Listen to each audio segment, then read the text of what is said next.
Sanibonani ayiphila. Nami ngiyaphila.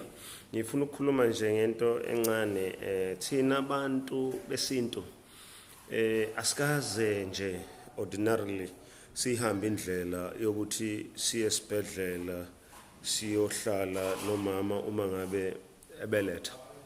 Hayi ngoba nakho samagwala kodwa inhlonipho esinayo yosiko ayisivumela ukuthi sikwazi ukwenza izinto ezifana nalezo. So abantu abaningi ke bacabanga ukuthi thina ingoba nakho mhlamba abafazi bethu singabathandi noma singafuni ukuyozwa lobuhlungu ababuzwayo. Anyway, noma bangabuzwa kangakanani ubuhlungu akusikhona ukuthi nathi sobuzwa lobo buhlungu. But into ebalulekile ileyo ukuthi ngokosiko asikwazi ukuba lapho ngoba alusivumela usiko ukuthi sibe lapho.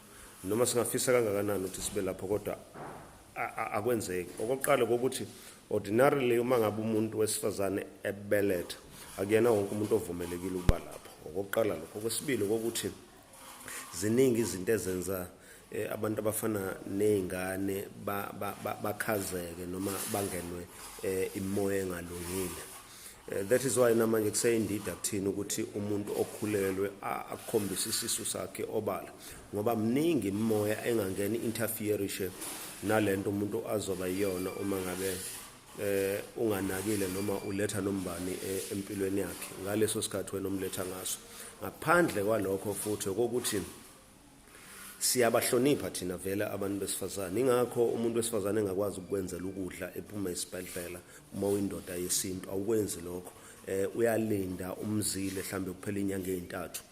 Angikhulumi ke ukuthi uphinde uhlangane naye nenze ucansi ngokobulili. Aniyenzi le nto ziyaphela inyanga ezintathu noma eziyisithupha ume esiboni sokuthi ungayenzi into efana naleyo ngoba uma ke wenza into efana naleyo ayigcini nje ihlazo kuphela.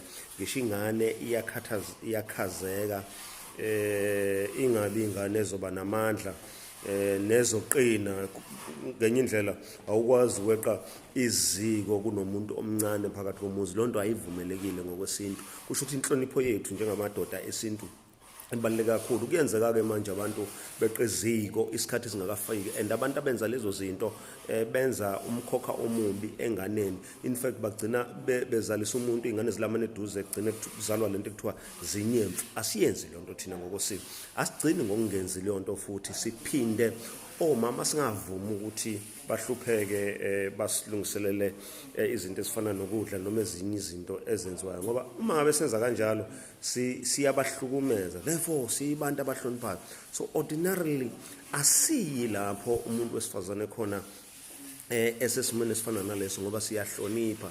Asikwazi ukuvuma ukuthi abantu besifazane sibabone bekuleso simo. So ziningi izinto esizihloniphayo and lezo zinto zenza sikwazi ukugcina kahle imuzi nendlela esikhuluma ngayo nendlela esibaphatha ngayo ngaleso sikhathi iba indlela enakekela kakhulu neqaphelayo ukuthi azikho izinto ezirong esenzayo. Ngisho inkulumo zethu ngisho isandla sibaphatha ngaso siyanakekela siyavikela.